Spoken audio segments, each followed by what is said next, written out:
Bash? Oh, yeah. How well they could hear and all that stuff, because I tried to make as much noise as I could, but it was fun. Yeah. I had a good time. There was a couple of witches there. They kind of bothered me. Yeah, they were. Yeah. Some cackling witches? Yeah, they Cackling were sisters? cacklers, all right. They didn't have any brooms, so. Yeah, well, it was fun. Yeah, it was fun. You guys did a great job on that, I have to say. And I loved all the costumes. It was amazing how many of the residents and how good the costumes were. Oh, good. I mean, there's a lot of great costumes. So, it was fun. Especially the engineer. Yeah. You and the Beetlejuice dog. Oh, yeah. Anyone else? Yes, so tomorrow is the key leader meeting for Layton cities or communities that care.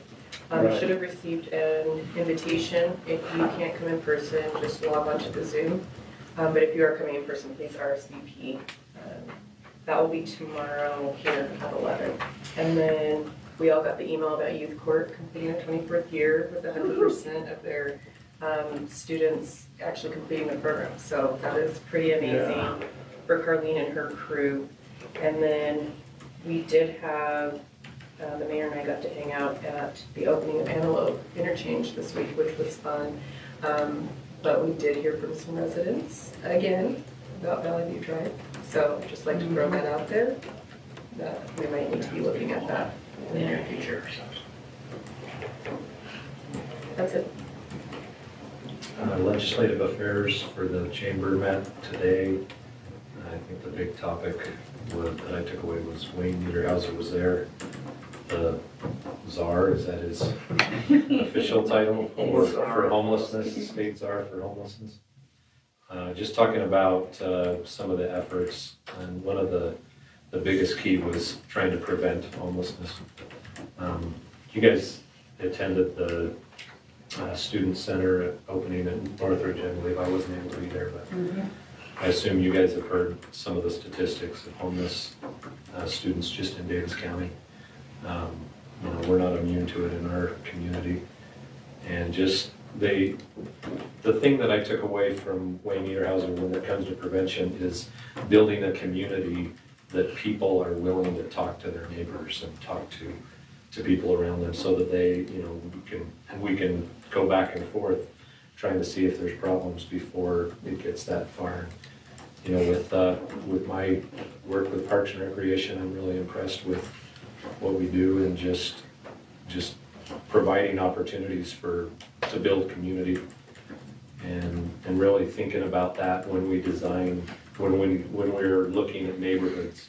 Do they create open space where it encourages people to come together as close neighbors?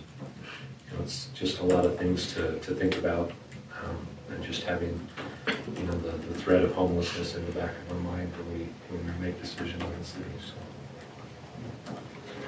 Good.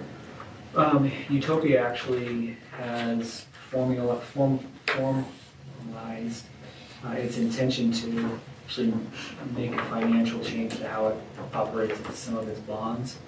It's a pretty complex financial thing. I had to call Alex and get more detail about it, but the gist of it is that there's a way for Utopia to potentially save itself quite a bit of money over a long-term period of time, because they can lock in a fixed interest rate instead of the variable they're on right now. And with the rates going up the way they are, that rate will be high, but in the future they potentially could be able to refinance and bring that down to a lower amount. So the financials of it looked pretty good. They weren't going to lose any money for sure. In fact, there was actually positive that if they were to lose up to $500,000 in cash, it would be worth it over the long term.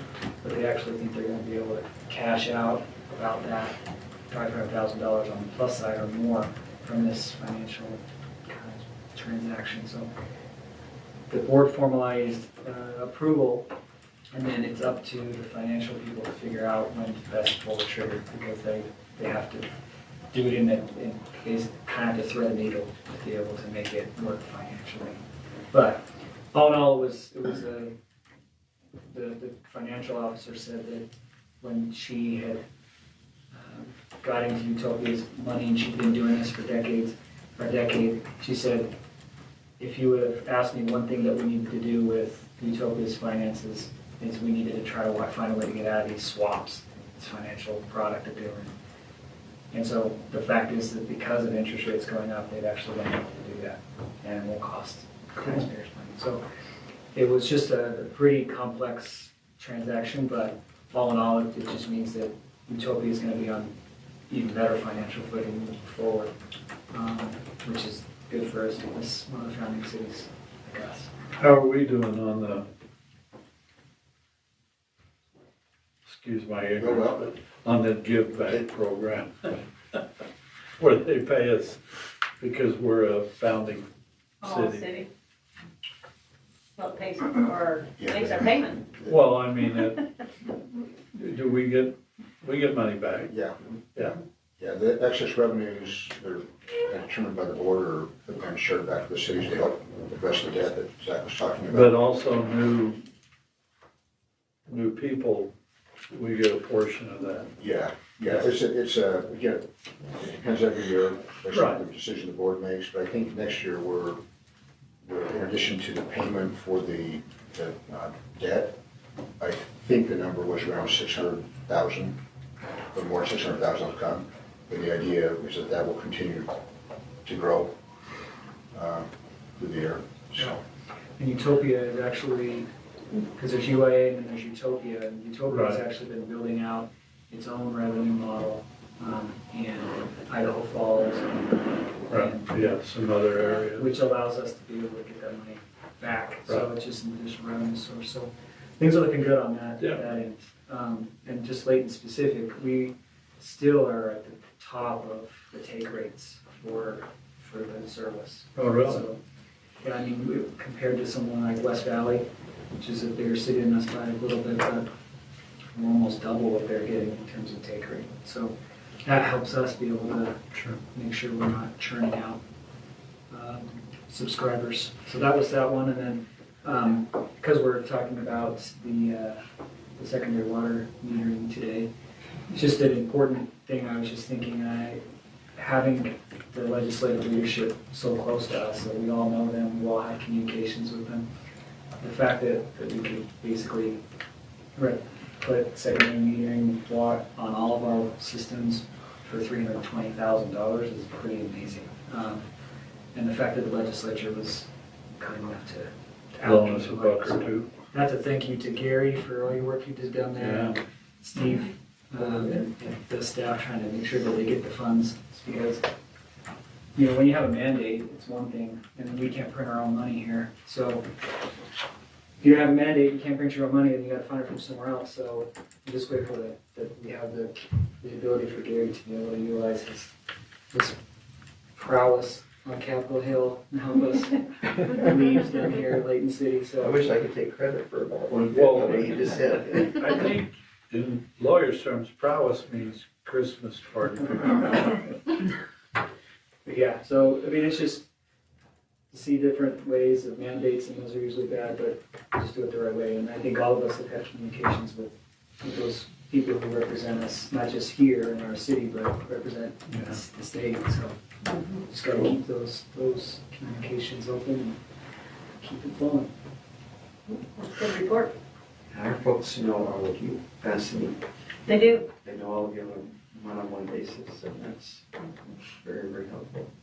When you call, when you talk to them. Threaten them, you mean? I'll threaten them, yes. I have Christmas You blame it pictures. on the attorney. Sticky ones do.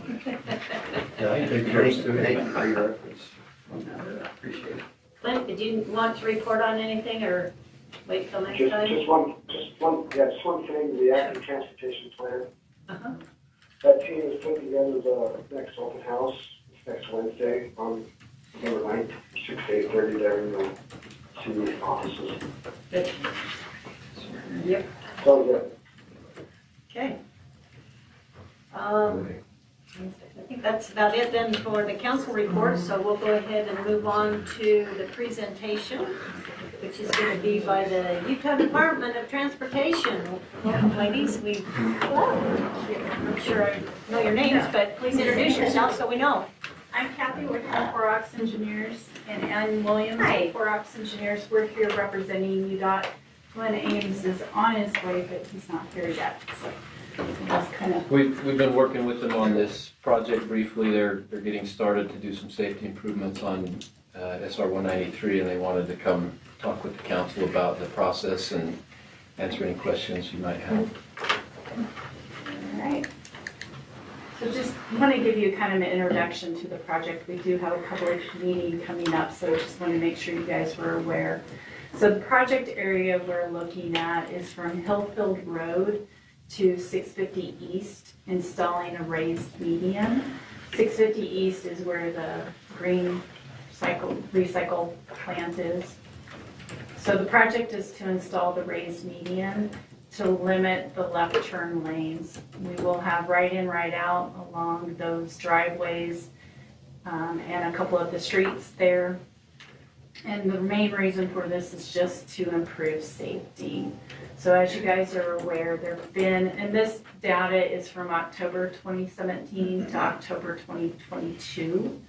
So in that time, there were 2 fatality crashes, and 80 of the crashes, of the 125 crashes, were at or near intersections. So just to kind of give you a project schedule, and then I'll show you a map of the project. So right now, we're doing environmental clearance. UDOT is handling that. They anticipate it to be a categorical exclusion. So we will have a public meeting. It's scheduled for November 19th at the library. It's, November 29th. Or, You're sorry, just fine. I'm Pretty close. reading wrong. The 29th from 5 to 7, and we will we'll definitely get you more information on that. But we will be notifying the residents in that area. There are some Manufactured residents, homes thank you, in there. manufactured homes right there. Just a few businesses in that little segment. You have the Pizza Hut, a few little businesses there, and then some businesses kind of on the outskirts of the actual area that will be. Where did they say you're having the meeting? We're likely going to be having it at the Weber State Davis campus in that location, so we'll send some information. Jump ahead. So right after the meeting, we're working on preliminary design right now, but then we'll jump into final design. This is kind of a small project, so it is a fast track project. We're anticipating that construction would occur next spring or summer. So this is kind of hard to see, sorry. So again, the highlighted areas where we'll be installing raised median. As you can see, Darlington Way is the first driveway in that manufactured homes. That would be a right in, right out. Herringer Way is the next driveway for them. And we would allow left turn lanes along SR 193 into there, but coming out of there, it would be a right in, right out only. Fort Lane would be the same. Left turns would be allowed onto Fort Lane from westbound SR 193. But if you're coming northbound on Fort Lane, you would have to make a right-hand turn. Or if you were turning onto Fort Lane, you would only be able to turn right onto there. 650 East right here, that'll be a right in, right out. And then we'll end the raised median right past that. So this is what that 3/4 intersection will look like at Herringer Way and also at North Fort Lane. So again, people coming westbound on 193 will be able to make a left-hand turn onto Herringer Way or North Fort Lane, and then it's a right in, right out there. I think Glenn is trying to call us to find out where we're at. No, that's okay. Here's My just guess an is example. the other accidents have been turning left from There were- Fort Lane onto Yes. 193. There were that where two the fatalities accidents, fatality and a very serious accident. They were going northbound on North Fort Lane, trying to turn. I think there've been comments from the Air Force Base that a lot of people are trying to avoid the left turn lane, so they're coming eastbound on 193. They're trying to avoid that light because the left turns are backing up, so they're going past the light, flipping a U-turn and trying to make a right U-turn. So this, installing the raised median will prevent that. Can you go back Maybe. one? No, Right forward again. Okay, sorry. Where it showed the 3/4. How many cars would fit in that staging area waiting to turn left? Do you know? So the left turn lane? Yeah. We haven't looked at how long we'll make those, probably, 200 feet maybe? Glenn? Can be So, customized. yeah, so right now there are some dedicated left turn lanes, and so we will look at that and see if we need to keep that same capacity there or not. Okay. Does a section like this, I wouldn't say incentivize, but does it make it easier for them to do even if it's not allowed, for them to do a U-turn? So what they would have to do, so if you're going, are you talking like I was saying if maybe they're going Portland? westbound on 193. So if they're going westbound on 193, and if they're wanting to get into like Darlington Way, But they just want to go, instead of U-turn. turning left on Fort Lane, they just flip a U on right in front of that Fort Lane. If that, I just was curious if If that, they're legal. yeah, because that's not allowed, right? It's just left turn in, you can't do a U-turn. correct. Absolutely. And the reason why there are two different types of applications, I don't know if that's the right term, applications of the raised median, closer to the intersection at Hill Air Force Base, and I believe it's the one after, right? Those are just a right turn in and out, meaning that they cannot turn left, and that's because they're too close to Hill Air Force Base, and it would encourage them to flip a UE. So that's why closer to those on that end, it's just the right in, right out, and then getting further east where it makes sense from a safety standpoint, we're able to allow for that left turn, which is always nice, where it makes sense. So that means any of those folks in that upper mobile home park, have either got to plan, they really have to plan their route. They can, so what they could do is they could come out. Come out, darling. They could come out here at Air Force Base, Harringer. or they can, if they come out Right there. Harringer, They have to they go can come east. down to Fairfield and make a U-turn if they're wanting to go back to I-15. Or again, like I said, they do have access to Hillfield Road, and they could go northbound on Hillfield Road. So no, why no 3/4 intersection on 650 so eastbound could turn left onto 650? This is not a hard no. We're here to ask, what you think. Our stance is, our starting point would be as much east-west preservation and the least amount of northwest movements, but we need to know what you guys live here. It's not off the table to do a 3/4 there at 650. I think, Tyson, if I could, the transfer station plant up there, it's not really open to the public, but there should be a lot of conversation with them about how they route their trucks and things, and Yeah, I don't have an opinion, I'm just curious if they're gonna I be think- beneficial. yeah, I think there's a possibility, but we've encouraged them to talk with the waste management to be able to look at that and decide. I know they like to route their trucks out to Fairfield because it is signalized, but they do have a pretty solid trucking plan of how they use that, and we would want to talk to them. Most definitely. The renewal's just the safest, it's the safest thing, so. But if we have to have a 3/4 for movements, then, we can do that. Absolutely, and the public meeting will be to inform residents that this project is coming and some of that detail, but also is to get input from the public, and that will really be considered as part of the design process. So that is the reason we're doing a public meeting sooner than later, the week after Thanksgiving, so that we have that input early on as we're starting the design process. How do you send your input out? Oh, yeah, great question. So we will be canvassing, so going door to door, getting notifications to that specific segment, the project areas, and doing that a couple of times so that they have plenty of advance notice.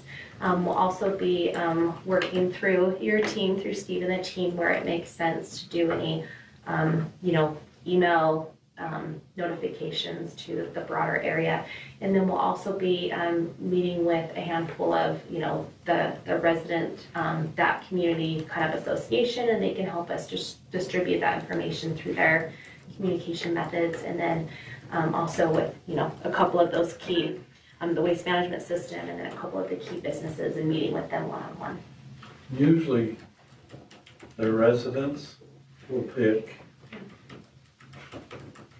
the safest, easiest way, a resident. But probably 80% of the people that travel that road aren't residents. Yeah, sure. I mean, they're all usually hill-field workers.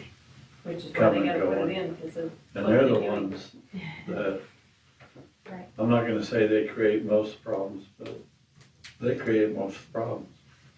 So it'd be nice if you do something on base, I don't know, Absolutely. because they're gonna be affected probably the most, which is good. I think what you're doing is a good thing.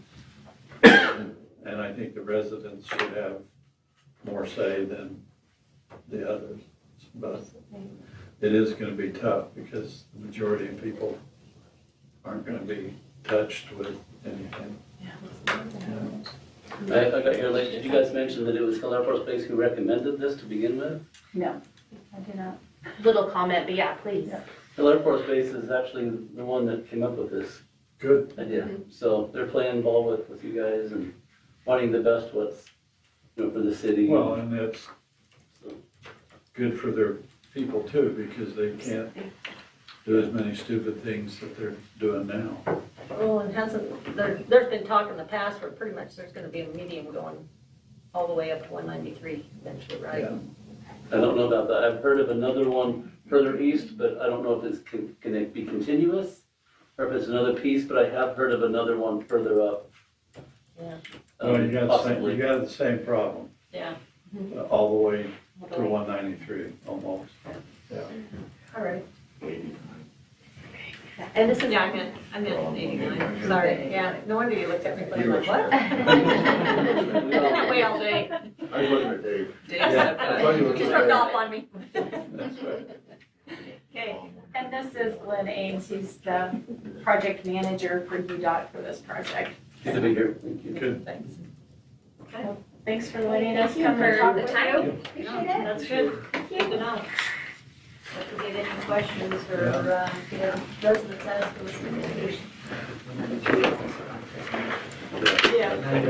And that's that's typical, we always say that's, you don't worry about it, Okay, Sure. but there's a lot of our people. okay, well, we're gonna Yeah. go on to item number Thank you. 3. Thank you. Yeah, thank you. Thank you so much. Appreciate it. Appreciate it. Which is our Parks and Recs department. You guys are up.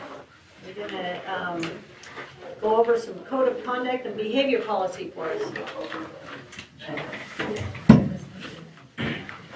You want me to recuse myself, because I have no code of conduct, We call it. and I have behaviors. We are glad to be here tonight to talk about the Dave Thomas policy. So we are seriously happy to be able to meet with you. We just wanted to touch bases with a few things that we've been noticing in our recreation programs. And just make sure that you're aware of what we're up to and make sure you feel good about it. In the past few years, we have just seen an increase in the number of bad behaviors that we're seeing out at our gymnasiums. Basically a loss of civility in our during our games. And so we were trying to stay ahead of that and make some changes. And we feel that this will be a good thing for our city. We have on average about 150 games every week at our gyms. And we've been doing that, we're midway through the season. And Michelle and her staff does a wonderful job of controlling the crowds and the behavior. And we have pretty strong policies in place. Every once in a while, like a week ago, we had a little situation develop. And when it rises to my level, we have an opportunity to look into it. And in this instance, we called members of both teams and tried to get a pretty well-rounded view of what happened. We think we did. It probably won't surprise you that it wasn't completely one-sided, the violations.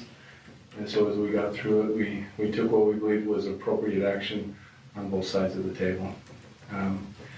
It was heartening for me to hear and understand that the one or two people that maintained their cool and attempted to do the right thing was our youth employees. And they stood out as a beacon of civility. So we're really pleased about that. We can answer any questions you have about that situation, or after we can do that as well. But we think that the more important issue is just the progress that we're making as a department. As I mentioned, this is important because 70% of kids right now are quitting sports by the time they're 13. Wow. And the number one reason that they give for not wanting to participate in sports is that it is just not fun. And we looked to some information and some work done by George Washington University, and as they asked the kids what's important and what makes athletics fun for you, the top three answers were being a good sport, positive coaching, and trying hard. Winning never came into their answers. And so we think that these changes that we're making align with that information that we're receiving from our players. And so I'll let Michelle go through the policies that we have in place and the code of conduct that we want to review quickly with you. And this is kind of an organic document. We try to keep up to date with what we're seeing at the games. And so if there's anything here that you wanted to talk about, we'll be glad to meet with you later. But Michelle, I'll let you go through that. Yeah, of course, Mayor and Council, thank you for letting me be here today. I'm so sorry for the briefing that we had to send out last week. Unfortunately, situations like that happen. But what that situation did was it kind of accelerated our focus on our code of conduct policies. And so we brought this document for you to look at. So hopefully you feel comfortable with, you know, what our behavior standards are and what our expectations are. We have a focus in this document on focusing on the athlete or the youth player participant, and we tried to make sure all of these bullet points, these behavior related bullet points, are reflective of that. In addition, we are working better in our department on getting these items out in front of the parents. The coaches get this information, they always have, but we are going to, sorry I keep saying that's horrible. We are going to do a better job at getting this information in front of the parents and putting more focus and encouragement on the parents and more accountability on the parents to help us with the enforcement of behavior, acceptable behavior in the facilities, if that makes sense. So, if I could, Michelle, all of the code of conduct reflects back to our behavior standards and why we're having these programs in the first place. We hold these programs for the kids, not for the coaches or the parents, but for the kids. And as you can see there, we hope that they have fun, that they're safe, that they're learning development skills, life skills, including teamwork, self-confidence, and character, and also developing age-appropriate sport-specific skills. And that's why we have these programs. As you can see, as you go through these, hopefully, we try to keep our approach very positive, indicating some of the things that we would encourage people and kids to do, and coaches. And then we are evaluating and looking at what the typical punishment is. And right now, we have a fairly standard policy in place where, like if a coach gets a technical, the coach is ejected from the game and serves a 1-game suspension. And that's fairly standard. And our staff and the referees enforce that, not often, but regularly. And it's been fairly effective. The area that we find that we're having more trouble than anything else right now is with our parents. And the most common violation or problem is the continual picking away at our officials and, unfortunately, at the children playing. Isn't this a national trend though, kind of? I mean, you see it all the time on the news, and it's like. Yeah, but the problem is, who cares if it's national? We have it here. I know, that's what I'm saying. I mean, It's a you know, national trend. whatever's It's happening, happening, but we have to deal with what happens here. And so we've been doing what we're supposed to do. We've been looking for solutions that will be more effective at changing the behavior. And one of the things that we're looking at was instituted last spring by the Utah Youth Soccer Association. And they put into place a zero tolerance policy for their parents and spectators. And instead of kicking out a parent who is, making those comments and chipping away at our players or officials, what they instituted was, they said, look, team, if your parents are misbehaving and treating either the referees or the players badly, your entire spectator bench will be asked to leave. That's good. And what they found, as we talked with them, is that the parents themselves began to patrol their own teams and correct the behavior before it ever had to come to our employees or officials. And so that is one of the solutions that we're looking at. We think that we'll have to kind of modify it to fit our programs. There are some distinct differences. As Michelle has pointed out, the Utah Youth Soccer Association, they come as teams. So they're a competitive league. And so their team is there by choice. Those parents associate by choice. Our recreational programs are a little different. We create these teams. Assign them to a team. So are you guys seeing that the problem exists greater in any one of the sports, or is it all of them when it comes to team sports? In other words, is basketball worse than football, or football worse than, Dave noticed that years ago I thought I knew which program was the bad program for parents, but it's not that way anymore. Yeah, it's pretty uniform across. Yeah. The big difference is For sure. if you play football at the high school, you have a greater separation. And that in and of itself helps tremendously. Physical. Where you play basketball, you literally can be sitting behind the coach if you choose to. And so that creates problems in and of itself, just because of the nature of the closeness. Baseball gets a little bit in between because they got to be outside the fence. Sometimes you can move the bleachers back. A lot of places take that middle section out. So they can't sit behind the umpire and call balls and strikes, you know, but yeah, it's getting worse, there's no question. Is it a particular age group as well that you're seeing this, or is that also across the board? It's pretty across the board, unfortunately, across the We haven't age seen it group. yet. I mean, Yeah, we're 6. usually those Yeah, we're little six. guys are Kindergarten not basketball. so bad, but sometimes it'll surprise you. But actually, I mean, just to give some good juju, okay?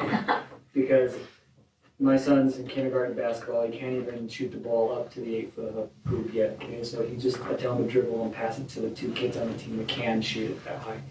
But on Saturday, it's so fun because the kids, everyone's just laughing the whole time, right? And everyone's having fun. The kids are high-fiving each other. The final score was 2-2, right? And it was just like, that's how it's supposed to be, you know? The kids were having fun. Yeah, It fun's wasn't number about one. winning, yeah.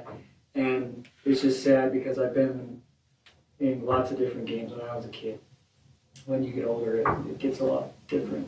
So I like the idea of letting the parents police themselves. I think Yeah. that's important. And I think it's important not to punish the kids for their parents' behavior too. Like, I remember when I was a kid, some parent got a technical foul, and then the other team got to shoot 2 free throws, and I think we lost. And that wasn't fair to us anyway, because we're like, we didn't do anything, we didn't say anything. But if the parents would have known that they needed to police that person, or they're all gonna not be able to see the game, I'm not sure it would have reached that level. So, yeah, I understand what you're saying about how there's a distinction between a comp league and a rec league. But I think people would be like, hey, you know, calm down, or, you know, stop yelling at the 15-year-old official. Well, it's kind of bizarre that people think that that's... Being one of those people that are told to calm down 100 years ago. Me, man, I was always Right. Well, I'm not And, comment like in the that choir. as a kid. We, Just so I could pay sometimes my fees. it's a good, it is a good way to do things. You have one exception, when the guy that's yelling is like huge. Okay, it's a little harder. You know, I told my wife long ago, I said, look, if you want to tell people to shut up, I have no problem with that. But you look and see who they're married to, because I got to deal with him. You know, but the one thing I would applaud anybody is that you have, what's the word? For things that are done, you have something to offset that. In other words, if you, Reaction has a reaction.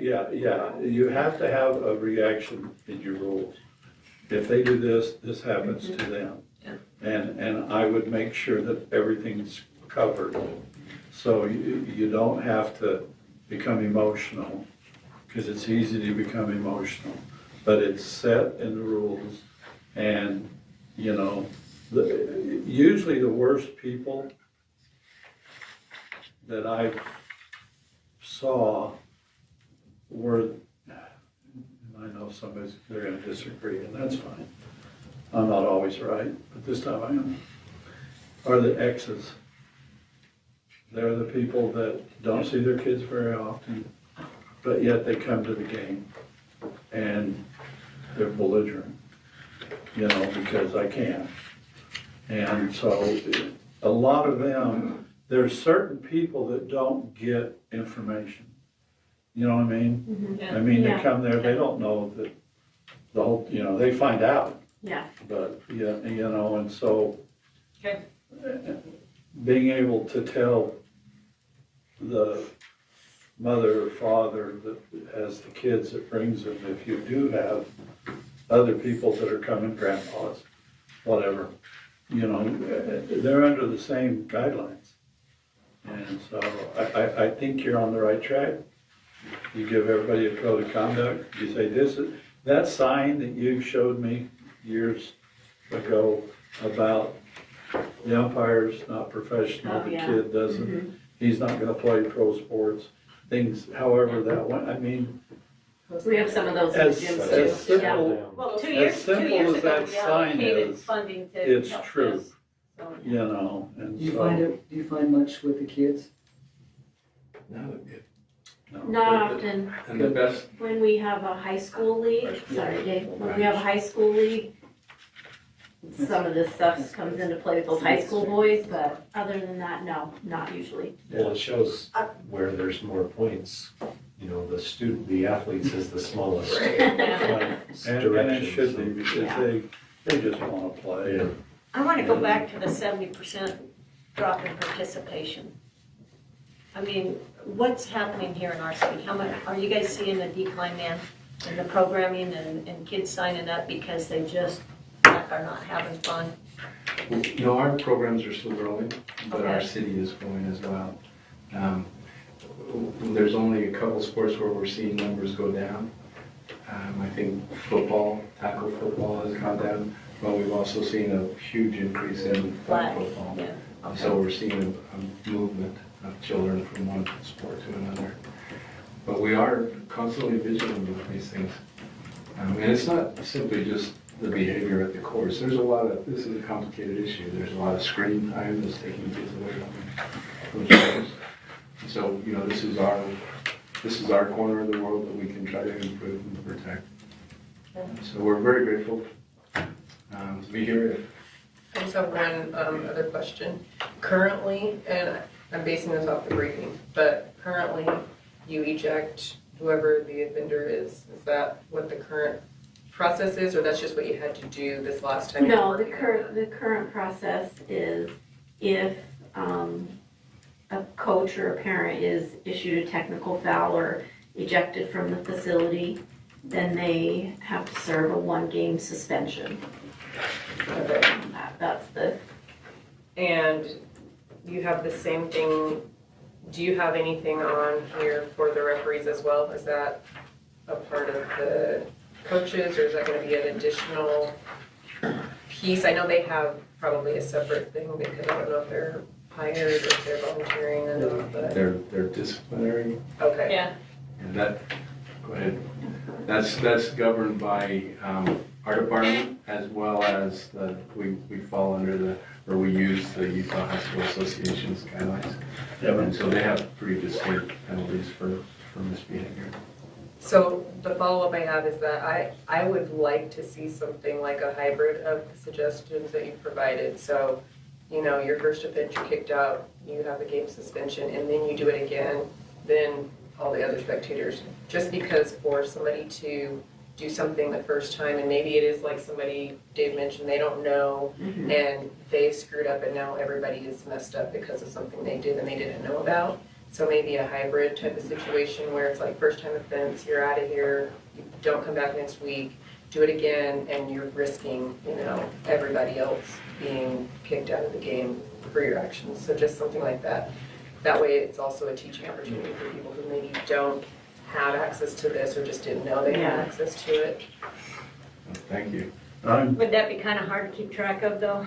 I mean, I kind of think when word gets out, the self-policing is going to take place, because I'm going to relate that to our water conservation. I mean, you know, realistically, our residents really stepped up on that, and I kind of think this would be the same environment, especially if it's a competitive environment, and, you know. Well, they said that they're already able to keep track of who's doing this, so they know. I'm just thinking, I also don't want it to end up being, I see my neighbor watering their lawn and so I'm calling. And you have that, the super vigilant parent that is, every time you say anything and it is nothing, they're just like in your face, and that can cause some other issues. So I just think giving people an opportunity to correct the behavior. Correct. I think the first time is excusable. Second time's not. If first time you kick them out, if they get a technical, whether it be a coach or whether it be a parent, then now they're on probation, for a better word. If it happens a second time, they're done. They can't come back the rest of the year, and the coach is gone.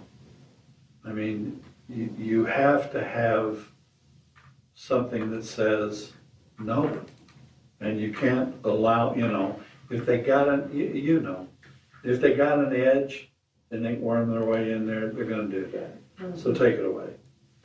Now, the 80%, years ago, it was 78% of those that are 13 quit playing. And some of the reasons were parents didn't care after they were 12. They figured they could make up their own thing. The other thing was boys met girls and girls met boys. Okay? And but they did say the number one reason they quit at that age wasn't fun anymore. Before, parents made them do it, but it wasn't fun.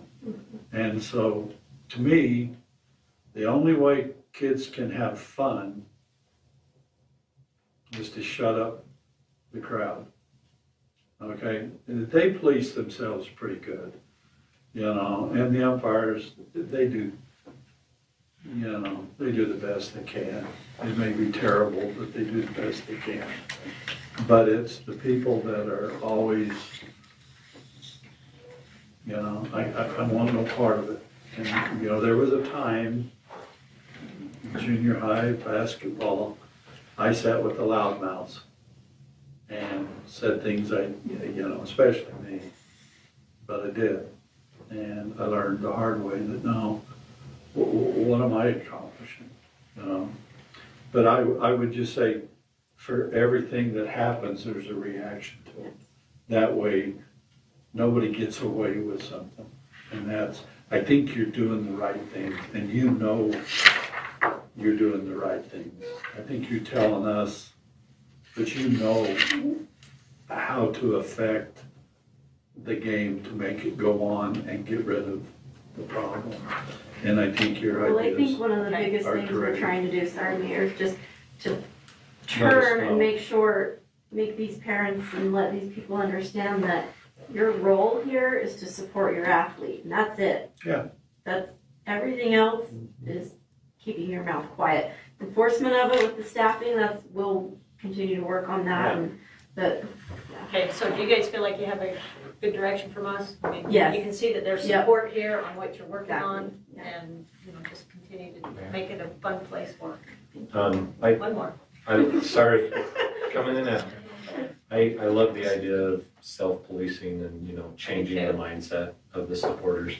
My only concern is creating almost a sterile environment where they don't want to cheer, or one parent thinks another parent is going too far, whether they're not crossing one of these lines, but then there's contention between crowds, and I'm sure you've discussed that, but I want parents to be able to come and feel like they can support their Yeah, youth. it's a fine line to walk. Huh? Balance, find Yeah, that balance. find that balance. It's not a Continue fine with your line. message. Yeah. The bottom You know line when message you're is being there an for those idiot. athletes. And not being an idiot. If you're yelling at the other team, you're an idiot. If you're yelling at your team saying, hey, good job, that's what you're there for. So it's a little more obvious than, oh, we could make a mistake. There ain't no mistake about it. Okay, we got You one know, more, right? well, okay, you're getting into my It's a area. passionate topic. Upsets Sorry. me. Okay. So, All right. sorry. Okay, Thank you. okay. bet. Thank you guys. Thanks for working on it and continue to try to make it fun for all. Okay, let's go on to item number 4, which, Terry. Who's getting- I'm gonna cover this. Oh, you're gonna cover them? I'll cover them. Terry's gonna. Okay, all right. Okay, well then we'll turn the item over to Mr. Jackson for the next couple items here. You got more questions? Well, we have a few more, that's why I say, okay, we can move on. Let's see, sorry, I got these out of order here. So, first we want to talk about the 2700 West bid award. So we posted the bids for 2700 West. And as you can see on the screen here, the design is complete. The road will connect at 2700 West at the current location where it ends now. Travel up the alignment that we've been discussing for several months now, and then connect into Hillfield Road. At the north, there will be a turn lane taper there, so that will deceleration lane up on that north end, and then the completion of the road from 2700 west to 2200 west will also be part of this project. As we got into the design details, there was discussion about how much of that portion of Hillfield Road needed to be completed. So looking at it, this is what we feel makes the most sense from a traffic standpoint and the safety of this corridor. So that is all included in the bid that we received. We received 8 different bidders on this project, which is great. That's good. I wish the prices were better, but I think you guys will all see, you've seen the bid numbers. You saw our estimate was lower than the bid.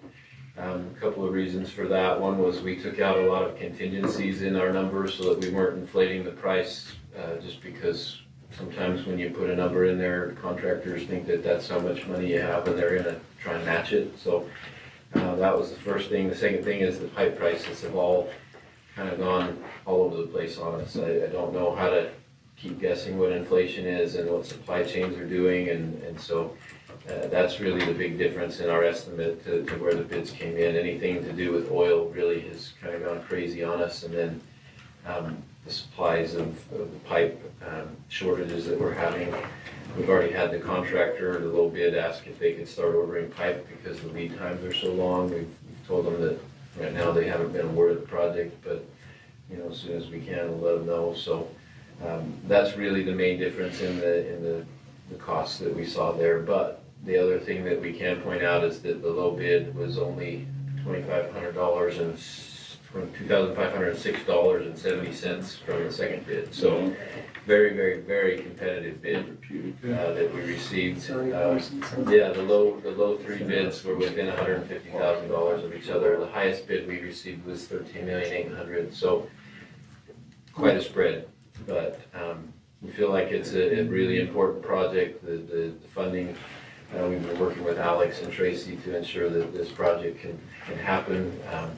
Gary's been feverishly getting us the right-of-way access that we need to be able to start the project, and we anticipate that as soon as the pipe can get here, the contractor will want to start. We have a hard deadline of April 1st for the irrigation to be complete for all of the property owners along here. Obviously, the Church of Jesus Christ has a functioning agricultural operation, as well as the Days and the Hines and some of the other property owners. So we want to make sure that they're up and running before the irrigation season, so that they can just go without any interruption from us, and then we'll stay within the right of way that we have. So are there any questions I can answer? I don't think there's a whole lot more to say other than this is the alignment you've seen in the past, and it's time to build. So you done, how come, I haven't seen MC Green in here. I mean, I'm aware of them, but we. MC Green did a pretty large storm drain project for us probably 5-6 years ago up near the Greyhawk subdivision, and they're a pretty well-known pipe contractor around the area. So there's no. I was gonna say I'm aware of them. I just There's know no I haven't concerns. seen too much. Yeah, no concerns with their work quality and their ability to finish the project. They're probably tied up on some bigger projects where they couldn't bid for a while.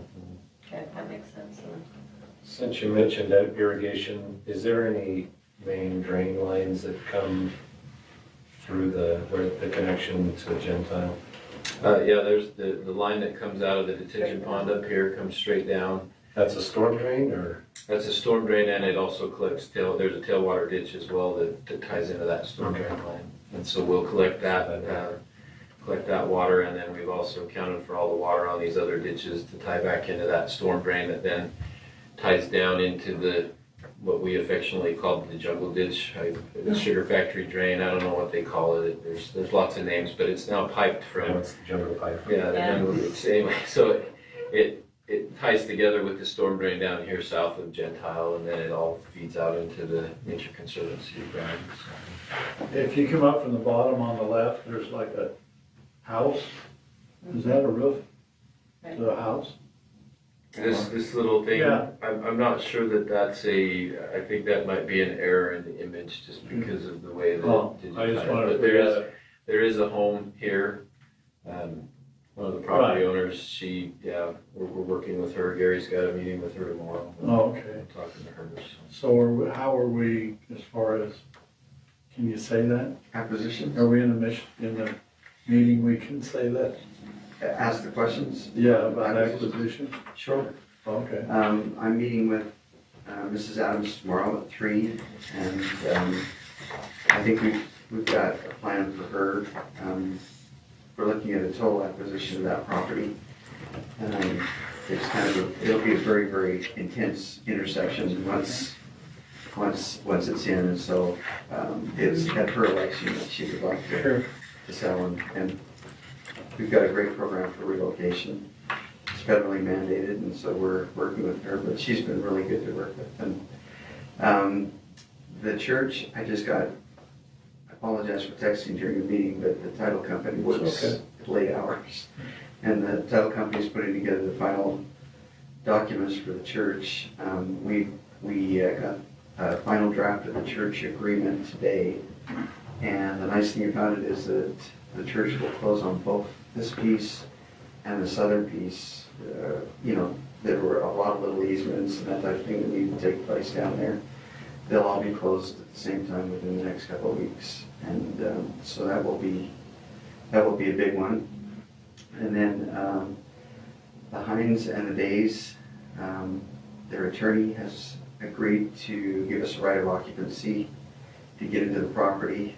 And they need to get down to the title company just to sign that right of occupancy. And then we work on value after that. But we want to make sure that we get into the property. And so we've been working with him on that, and he's not indicated any problems so far. So Green has a green line. I don't mean that. Green? MC Green. Pretty much. Yeah, MC So Green. They're gone. They can do whatever they want, right? We're anticipating that as soon as those documents are signed, they'll be able to go to work. Okay, Yes. okay. So, but those documents have to be signed. Yeah. I mean, they couldn't, once the church stuff was signed, they couldn't start at the top. Yeah, they could start at the top if we got the Oh, church okay, stuff. yeah. A lot of have to wait times, for everything. we don't really care if Gary has the property or not. Right. And that's fine with me. I mean, I think Alex that's the wants way it it always done. should. I answer to Alex, I don't answer to Gary, the property. He's right. So, okay, well, that's, So Steve, are that's good these, news. are these black lines where the road is actually drawn, is that pretty darn accurate then? Because I'm looking at it, and I know before there was a discussion as far as it was too close to, like, the shed to the east. And yet, that looks like there's quite a. That is the actual That alignment. is the that's actual on the ground, alignment? Yeah. On the ground, okay. I did drive out there and I saw that there were stakes in the ground, No, It's been that would be, surveyed. that would be the right of way. Those black lines on the side represent the curb gutter and sidewalk. Okay, So, yeah. all right. Well, That sounds good. Yeah, we're Sounds like we're on our way. So we're moving. But we have to have the irrigation in before the irrigation Yeah, starts. and that was a hard Yeah. deadline in the contract, and Exactly. they know that, and that's part of the reason the contractor wants to get these materials ordered, because, Oh, yeah, 2 reasons. yeah, 2 reasons. Yeah. You good? Right? Yeah. We jump backwards here for the secondary water grant. You're all aware, we've talked about the grant award that the state is allowed to happen. So the state legislature passed House Bill 242 this last session, requires secondary water connections to be metered by 2030. And with that, they made grant funding available through the Board of Water Resources, and then they also authorized some low-interest loans and other things to help cover the costs of the remaining 30%. So the board, Lake City applied, the board awarded in that first funding cycle $5 million in the grant to the city.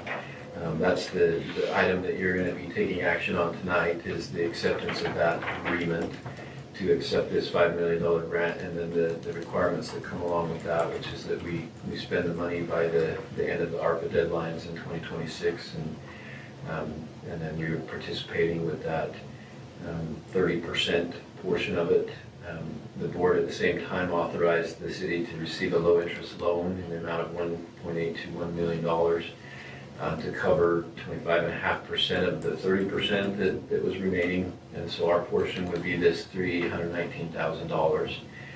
We found out Tuesday there was a second round. I think, Tyson, you were talking with Gary about there was a second round of funding that was open because there's still money available.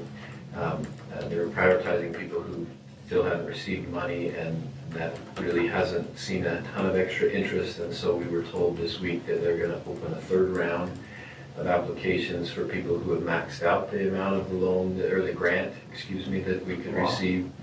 And so some of the bigger systems could only receive up to $10 million, and they've got a substantial amount of additional need there. And then the city, we did max out our $5 million portion. And so they said we're eligible to apply again. So we're going to apply again.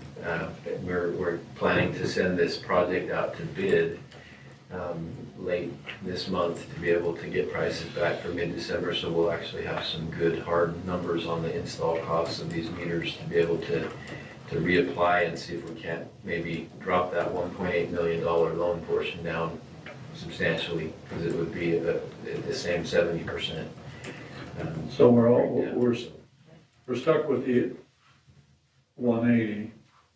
I mean, we're trying to get a grant for it, but the 319, we're gonna pay that no matter what. Yeah. Okay. Currently, this is the process that we're following. This Right. is the setup that we Right. have. But if we receive additional grant money, then it would lower the bond amount. The bond amount. Okay. Yeah. So we would be able to receive additional grant money that then we would cover at that same proportion. How much money's left in the pool? They said it was 50 million. So do you know how Layton compares to some of the bigger systems that will likely also, as far as, you know, we need 1.8 million, I'm assuming Pineview might need another 10 million probably. Or more.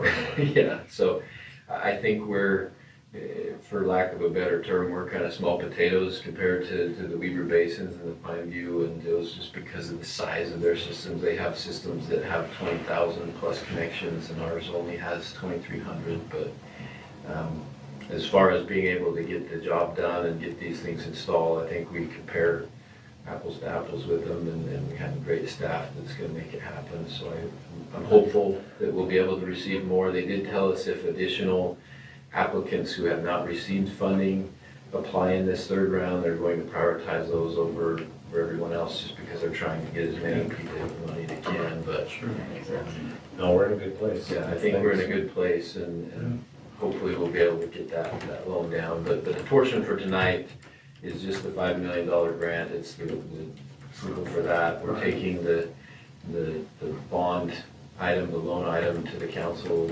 on the 17th. There's a public hearing for that, and then work on the paperwork in that December, January timeframe as we learn more about this funding application. So. Is this, maybe Terry, is this requiring us to hire additional people to, I mean, that's a lot of work. We're gonna hire that out as a contract with the contractor. There's several contractors that are doing these types of projects for other systems, and so we're planning to send this out to bid is similar to a water project that we have. There'll be some consistency and accountability that way, so that'll be good. Okay. Is there any other questions? Thank you. Yeah. Kudos. Yeah, seek all funds possible. Yeah, keep trying. Okay, that takes care of both of those items. We're down to Mr. Chad. You're up regarding our planning commission. It's just really brief. We have had a vacancy occur in our planning commission. So we have recommended, the mayor has recommended appointing Lindsay Hamilton to fill that vacancy. Lindsay was part of a previous interview process where actually the same process as Scott Carr came through as part of that process. So we have had a committee that interviewed Lindsay, and we are recommending the council give your acceptance and concurrence with the mayor's recommendation on that. So that's all I have to say. Well, why? Why are we asking for, We had a member step down. do I get to know, or is that secret? Who stepped down? We met about that. We, Liz Sears is one of Who? the, Liz Sears is her name? Okay. Okay, Okay. all right. That's it? Thank you, yep. Okay. What Well, is this, what is her background like? I mean, She has a background in construction. She works for a little construction company. Her background is in the back end of things, so she's Yeah. part of estimation and things. So, yep. She's got a good knowledge of kind of the work that we do. Yeah. yeah, and about looking at plans and understanding, you know, the She was a needs good and meeting the interview. the She priorities. was. Yeah, yeah, I was she was one of the Yeah. other ones, but I shouldn't say that, but I mean, that's pretty impressive. And I was impressed with her. Yeah. Well, then we're okay then. No, I'm saying nothing, but I was impressed. We like it.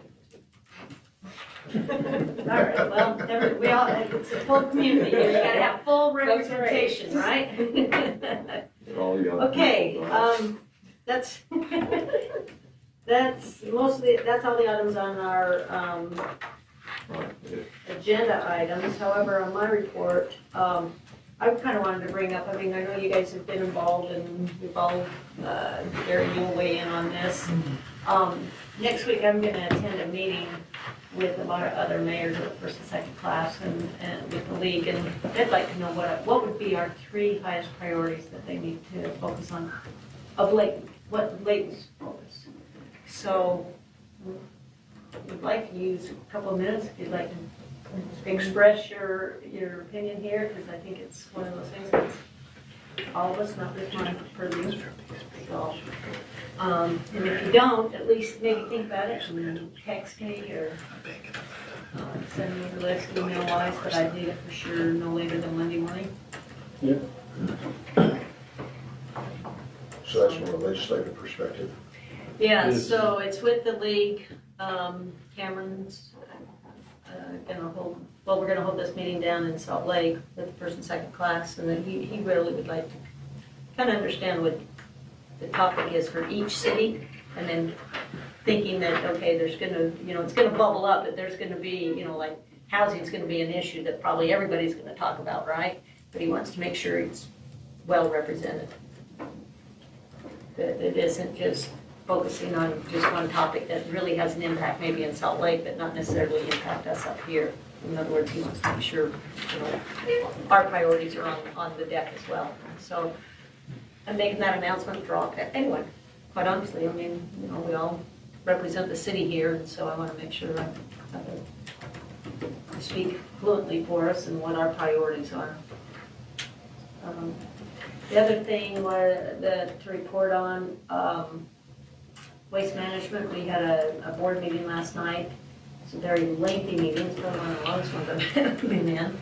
And they had a plan review on, the future of waste management and kind of how much life is going to be left in the landfill and what are some of the options, what are some scenarios they can do to kind of, one, either prolong that life, or two, what can they do now to kind of take care of maybe some of the transfers. And then there's another scenario that maybe they need to look at getting into more of the recycling business. And so that plan was presented to the board, it was adopted, and it will be on their website for all of us to look at. I mean, it's a pretty big document, but there's a lot of good information there. And in fact, during that process is when they realized that there was significant savings by reducing the crews, the double crew that they had going on, which I shared with you guys, that they were going to do that, and they went ahead and implemented that, and that came out of this committee meeting. The other thing is they're looking at, come January 1, all loads going into the landfill will be weighed. So all of the personal vehicles as well, single axles. I mean, right now the fee is $10 a load primarily, unless you have a double axle, And what they have found that a lot of contractors have learned to take advantage of that. And unfortunately, it's kind of, it's kind of been, it's kind of, it's kind of like the parent situation that we just went through, right? It just takes a couple of bad apples that kind of makes it, the rules apply to all. So starting January, they'll weigh all loads. Now, the good news is most of us don't take more than 10,000 pounds of trash to the landfill. So anything from 10,000 pounds and below, it's still the flat $10 fee. If you're over that, then you're gonna be paying for your weight. And it doesn't matter whether it's a pickup or a car, or the analogy was your elephant towing a bag, you're gonna be weighed. So I just wanna pass that on so you guys know what's taking place there.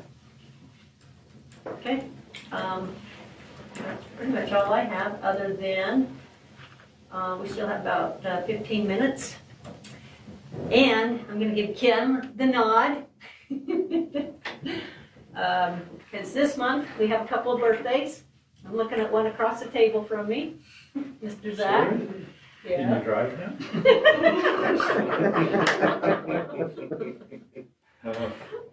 Yeah, that was good. That was good. That was actually a good one, Dave. So as we usually do, yeah. So as we usually do, we actually, like to kind of share a little birthday treat. So I know they kept asking, and you wouldn't respond on what you wanted for a treat. No, I texted Linda back immediately and told her. Yeah, no kidding. You did? It was over budget. So It must have been. Dr. Pepper fountain. It was. Oh, Dr. Pepper fountain, yeah. I heard it was Or cream filled IV bag. corn dogs. You can send those out there. Oh, I'm so tired. So we opted to get Eclair, so make sure you guys all get the Eclair this All time, right. something a little different. So, My wife's, Yeah. Thank you. my wife's in Canada, so she won't smell chocolate on her. yeah. So anyway, I think this meeting's officially adjourned. Thanks for the candy. Appreciate it. Well, who's the other birthday? Well, gee, I don't know. Gee, I don't know. Why don't we announce that one? Yeah, well, You know? What's the date, Julie? tomorrow, Wow. tomorrow. Happy birthday. Happy Yeah. birthday. So we have to do this Zach. one, but What's that? Happy birthday. Thank you. the reason why they want to kind of acknowledge both of them now is because I know on the next meeting, we've got our public hearing, we've also got the text. No, we don't. Or not the text, the bond issue, right, Yeah. bond hearing. So, Yeah, no, there's not a public hearing tonight. oh, no, tonight. Oh, next meeting. Next meeting, we figured it would be kind of rough, so let's just do them together. Well, it's nice. We're part of the team anyway, right? It was nice to see you as you really were the other night. A witch? Oh, he's full of it, isn't he? But notice I was the good witch. You were. I said that. I said, I'm glad I'm getting a picture with a good witch. Okay, Mr. Conductor. Okay, well, enjoy your eclair, and let's make sure we start at 7 o'clock promptly this time. Yes, we will. It gives me 12 minutes. Yes, Plan on showing the slides, one of those things. Yeah. yes, and in fact, I was reading it and I jumped in here. Right. I wasn't trying to. Oh, you're over it now.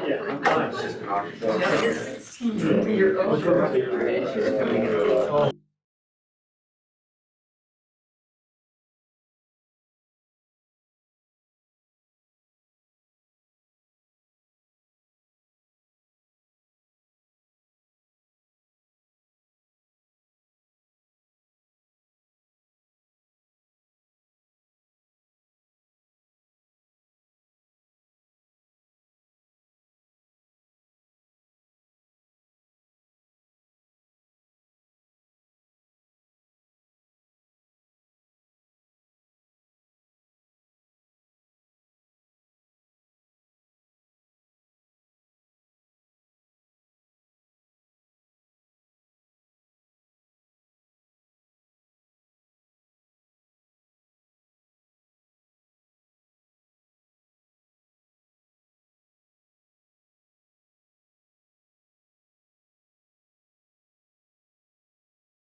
City Council meeting tonight, November 3rd. Our start time is 7 p.m.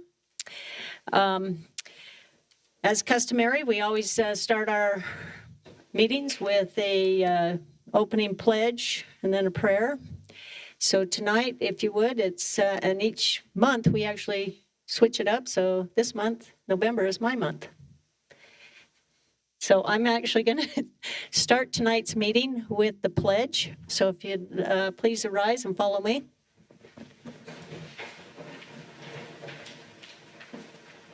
I pledge allegiance to the flag of the United States of America and to the republic for which it stands, one nation, under God, indivisible, with liberty and justice for all.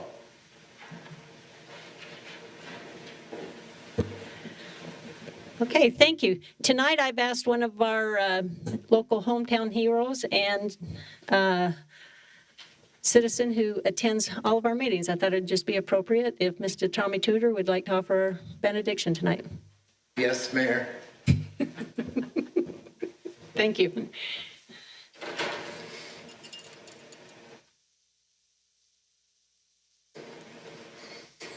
Father, we are gathered here today in the Layton City Court, and the people that are for us, the mayor and the councilman, and all of the workers in Layton City, Utah, that keep everything going, and Med, and the nice people that become neighbors in Layton City, Utah, and they support our government, our Mayor Joy Petro, and the councilman, that good things happen in Layton. And we ask all those that come into Layton City, approximately 92,000 people from the register, and I and the family support this great, nice family with the Lord. And the Lord is here with us to make decisions and assist the city in good growth and good health. We ask thee to be with us. In the name of Jesus Christ, amen. Amen. Okay, thank you very much. We appreciate that. Okay, council, we do have 3 sets of minutes that we need to approve. So I'll look for a motion on those items unless anyone has any corrections. Mayor, I make a motion that we approve the minutes for the Layton City Council work meetings on July 21st, 2022, and August 4th, 2022, and the Layton City Council meeting on October 20th, 2022. Okay. Second. Okay, it's been moved in second that we adopt the minutes as read. All those in favor, please say aye. Aye. Any opposed? Aye. Thank you very much. I failed, and I apologize. We do have a full quorum here tonight. We have Council Member Clint Morris, who is attending online, and he did also approve that minute. So thank you, Mr. Morris. Okay. Council, we're down to our municipal events and announcements. I know we have a few of those, so let's start down here with Councilmember Roberts. Do you want to start? Sure. A couple different activities with Parks and Recreation. First of all, this Friday, the Turkey Bowl will be happening at Davis Lanes. There's 4 different times. Saturday, November 5th at Davis Lanes. And last I heard, there were some openings still available. So go to laytoncity.org, the Parks and Recreation page, and you can sign up for that. As well, coming up November 12th, the next Saturday, we will have our Veterans Parade and Veterans Honors Ceremony. So the parade starts at 11:11 a.m. And then following the parade, we will have a ceremony at the wall at the Veterans or the Vietnam Memorial Wall, where we will have a few speakers and honor and read the names of all of those in our community who have passed away in the service of our country. So we encourage you to show up early and support our veterans this special day. Thank you. Okay, very good. I'd like to give some kudos to our Layton Youth Court. The leader of that youth court is Carlene Kidman. She does a lot of work here in the city. And they have just completed their 24th year. And for the first time, 100% of their youth offenders completed all of their dispositions. That was 18 offenders. And so we just want to give a big thanks and shout out to Carlene and also all of the youth court participants and those who completed their program this year. Also, the Davis Arts Council Small Stage Series has started, and tomorrow they will have a local singer and actor, Questley Bunch. She will be performing over in the small stage. They have 2 shows, one at 6 and one at 8 p.m., and both of those shows are free. So if you need something to do tomorrow night, come on over and visit the stage right across the street from our building. And that's all I have. Okay, that was good. Anyone else have anything? If not, we'll go ahead and, let's mention that one. That's a great one. Okay, so we also have an active transportation plan, and the city is looking for your input. You can go online and look at the city website and fill that information out there, or on next Wednesday, you can come here in the council chambers. There will be an in-person open house for this active transportation plan, and we need your input. So please participate, show up, go online, do something to let us know what you'd like to see in the city by way of transportation and transit. Okay, very good. Okay, we're going to move on to our verbal presentations, and tonight I'm going to read a proclamation so that we all can acknowledge our Small Business Saturday. So whereas the government of Layton City, Utah celebrates local small businesses and contributions they make to the local economy and community. According to the United States Small Business Administration, there are 32.5 million small businesses in the United States. They represent 99.7% of all firms with paid employees in the United States. They are responsible for 62% of the net new jobs created since 1995. And whereas small businesses employ 46.8% of the employees in the private sector in the United States, 79% of the U.S. consumers understand the importance of supporting small businesses in their community. And whereas 58% of shoppers reported they shopped online with a small business on Small Business Saturday in 2021, and 54% reported they dined or ordered takeout from a small business, cafe, or restaurant. And whereas Layton City, Utah supports local businesses that create jobs, boost our local economy, and preserve our communities. And whereas advocacy groups, as well as public and private organizations across the country, have endorsed the Saturday after Thanksgiving as Small Business Saturday. Now, therefore, be it resolved that I, Joy Petro, the mayor of Layton City, along with the Layton City Council, do hereby proclaim November 26th, 2022 as Small Business Saturday, and urge our residents of our community and the communities across America to support small businesses and the merchants on Small Business Saturday and throughout the year. So, thank you, Council, for acknowledging that as well. So, and I hope we all take advantage of that, because I know that we've got a good growing community here with small businesses, and that's kind of one of the things I love to highlight in my videos.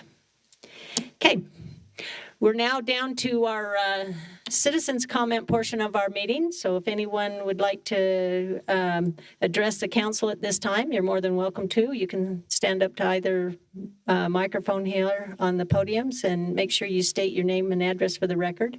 And please understand that we don't necessarily comment on this, but we take all the information and make sure that it gets followed through by either ourselves or our staff. So with that, I'll open it up. Okay. Wouldn't be myself if I didn't. This is in honor of the mayor and the city council and all the people of Layton that saw a highway up there. And the mayor and others were on television, which the family got to watch and see, because I didn't know about the event.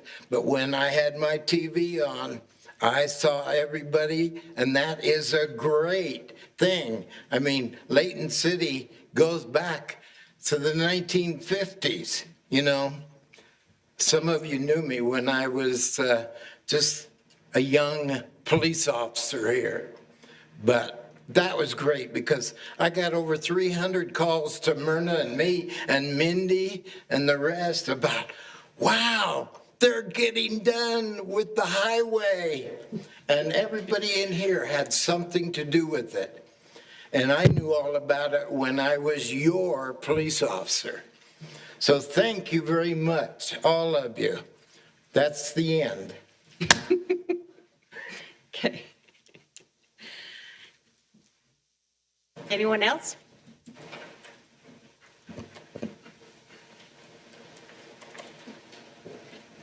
Hello, my name is Chris Roop. I live at 1051 Nalder Street in Layton, Utah. So I'm here to make a petition, I guess, if you will, to the elementary school that is on Gordon at E.G. King Elementary School. With the opening of Gordon going all the way from Fairfield all the way to 89 now, that road has gotten a lot more busy with cars and traffic. And with most elementary schools, with the elementary school, most kids head east up Gordon to go home after school.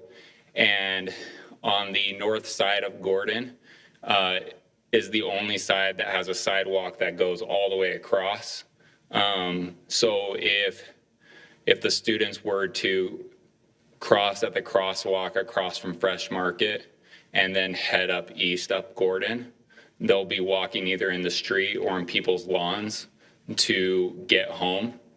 So my petition to you guys, and I don't know if I need to do more or what, because this is honestly my first experience with government. So is to get a sidewalk going all the way across on the south side of Gordon, or to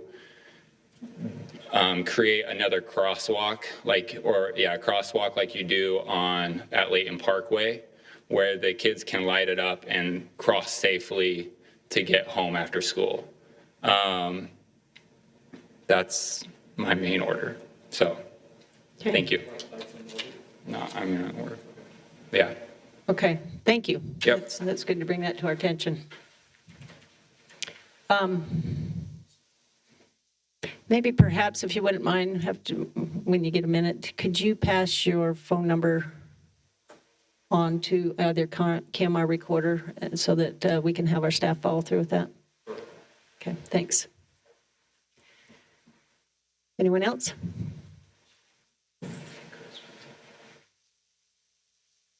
So we're actually good friends. We live on the same street. My name is Justin Hugie. I live at 1188 Nalder Street. And I know that many voices mean a lot, and I just wanted to second what Chris just said. My son's 10 now, and he walks home from E.G. King almost every day except for the winter. And it's, a lot of these kids are used to that being a slow road. And they've got friends on both sides of the street. They're really smart, and they've been taught well. I don't see, stuff that shouldn't happen with jaywalking and things like that, but it can happen. I'm sure it does. And that would be something that I definitely would love to see, is just as Chris mentioned, either that sidewalk being extended all the way down so that there's never a forced situation to cross illegally, or at least some sort of crosswalk that's lit up and that's really easy to see. Because that's just been a growing concern of ours with so many, as Chris said again, many kids walking home from school that way. So that's all. Thank you. Okay, thank you very much. Okay, is there anyone else?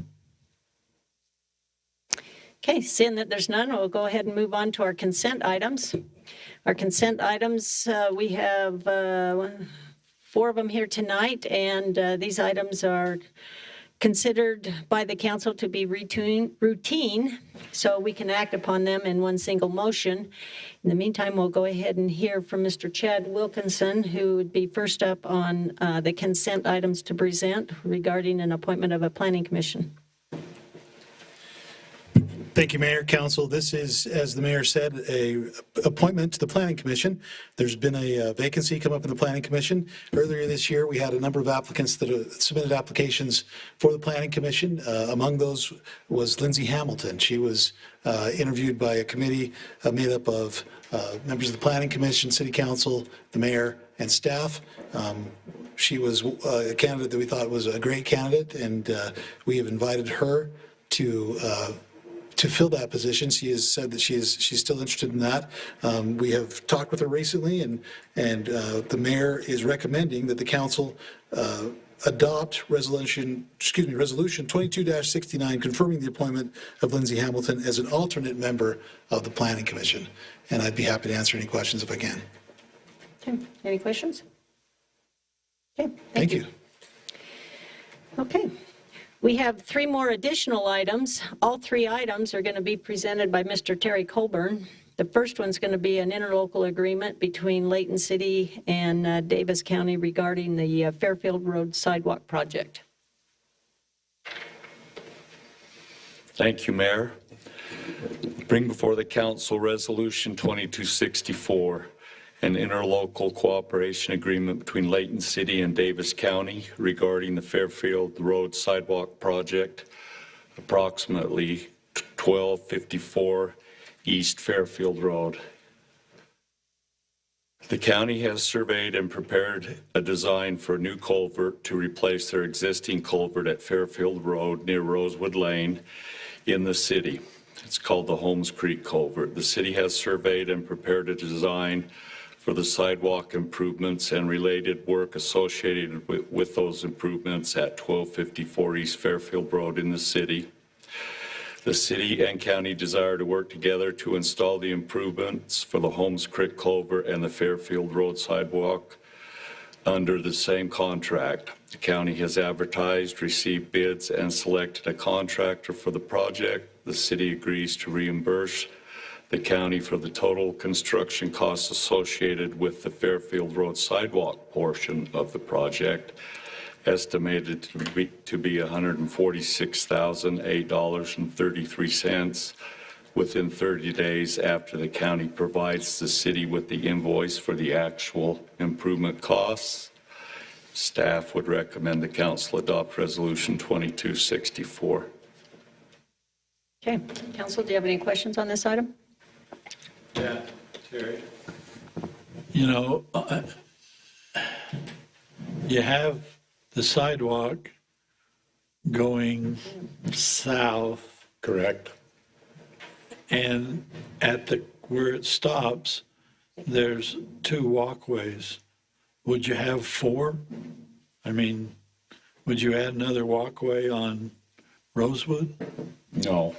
You don't what this will do, it'll replace the culvert just south of Rosewood on the east side of Fairfield Road.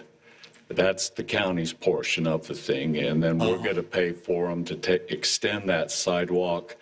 That there's a gap between there and the subdivision to the south. Right.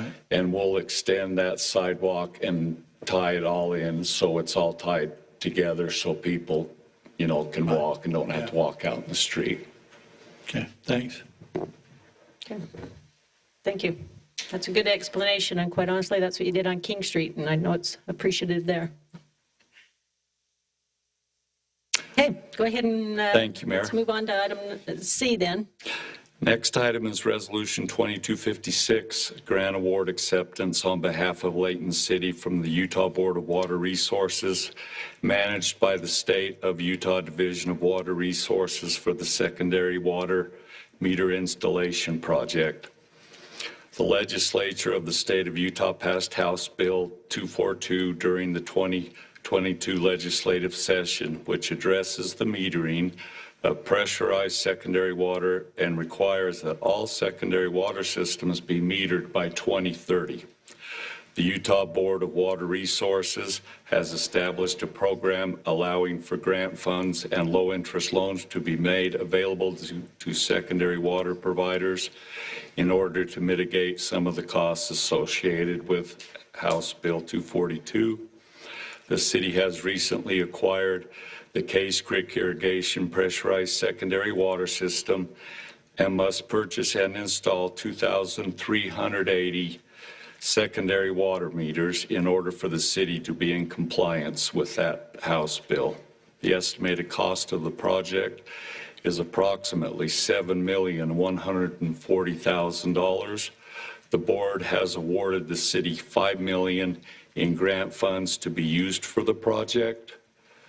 The board has also authorized a low-interest loan in the amount of $1,821,000 to provide additional funding in order to mitigate a portion of the project costs. The city estimated participation costs for the project after the grant and loan funds have been applied will be approximately $319,000. Staff would recommend the council adopt Resolution 2256. Okay. Questions? Yeah, Terry, how many of the 2,380 meters are were previously or are currently, I guess, on the Case Creek or as part of the Case Creek consolidation? Do you know? All these 2,380 meters will be put, there are no none of Case Creek secondary is metered. Right. I was curious how many of that number is coming from our acquisition of Case Creek? How many of the 2,380? Yeah. All of it. Okay. It's all going to Case Creek. Okay.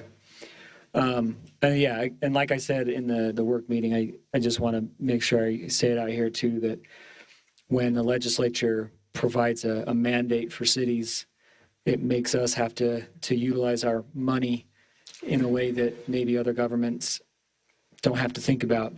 So we want to make sure that we're looking for grant funding wherever we can, and that's such a good service to the citizens because it's a large project, $7+ million, and 70% of it we were able to get grant funding. So thank you to you and your staff for making sure that you're helping us make every dollar we have in the city move forward. So just thanks again. And in addition to that, I can't think of another low-interest loan at 1%. Yeah. I mean, Not right now. yeah, especially right now, but yeah. If you'll remember last council meeting, I think it was, I brought to you a grant thing for the generators for the wells.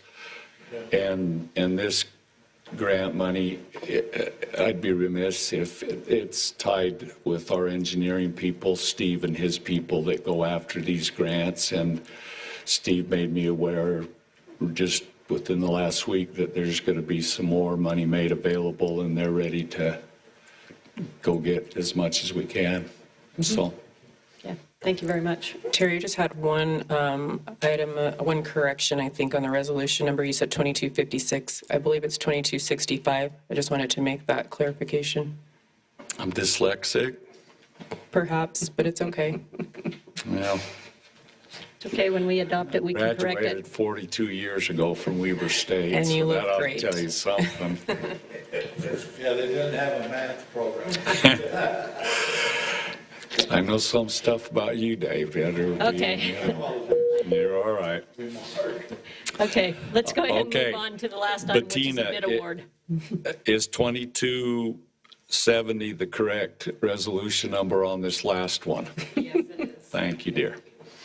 Bring before the council Resolution 2270, a bid award to MC Green and Sons Incorporated for the 2700 West construction project. 2700 West between Gentile Street and West Hillfield Road. Resolution 2270 authorizes the execution of an agreement between Layton City and MC Green and Sons Incorporated for the 2700 West construction project. The project includes the installation of asphalt, curb and gutter, sidewalk, sewer pipe, water line, land drain pipe, storm drain pipe, manholes, conduit, and associated items. 8 bids were received, with MC Green and Sons Incorporated submitted the lowest responsible bid in the amount of $6,217,000. $217,851.30. The engineer's estimate was $4,750,000. We choose not to be the low bidder, so we would recommend the council award MC Green the project and adopt Resolution 2270. Questions? Terry, can you speak kind of what Steve was mentioning about kind of the acceleration of the costs and why that's accounted for here as it compared to the engineering, the estimate? Yeah, as you know, not only costs of pipe and asphalt, oil and everything has gone up, but the mere fact of getting the product itself is a big concern of ours. And even though this project exceeded the engineer's estimate due to price increases in pipe and all construction products, we're glad that we're able to award it and we can get the pipe and get the project going and get it done, because if we put it off, I don't think the prices have quite, from my talking to the people that I know in the business, have quite peaked yet. We think it's close, but yeah, it was substantially over the engineer's estimate. But if you look at the 8 bids, the interesting thing is the second lowest bid was only $2,000 some dollars off the low bid, and somebody got sick on that, because that's a lot of money to let go down the drain for adding an extra flagman or whatever that was that put that cost up. So we feel good about it, but it's everywhere. You know, the prices have gone up, but the products can be backlogged and whatnot. So we're glad that we're able to get it and get on with it. Yeah, I remember we had a discussion beforehand, because I asked a question about whether you thought the inflationary costs that were real, not the ones you see on TV, but the actual dollar amounts had subsided, and you said you saw it starting to, so you're still thinking that it hasn't quite hit that yet. Okay.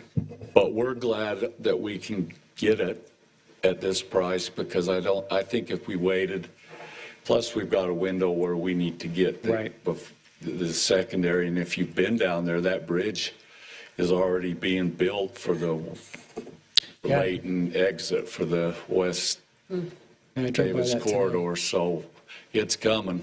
Yeah. Thank you. Okay, thank you.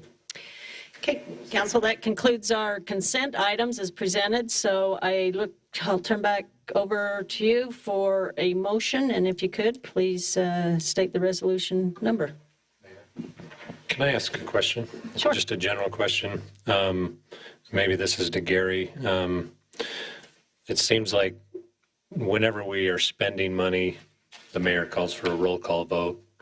And the item B, it seems like we're spending money, but will we see that again, where we're making an agreement to pay back for the sidewalk costs? Does that my question make sense? Yes, it does.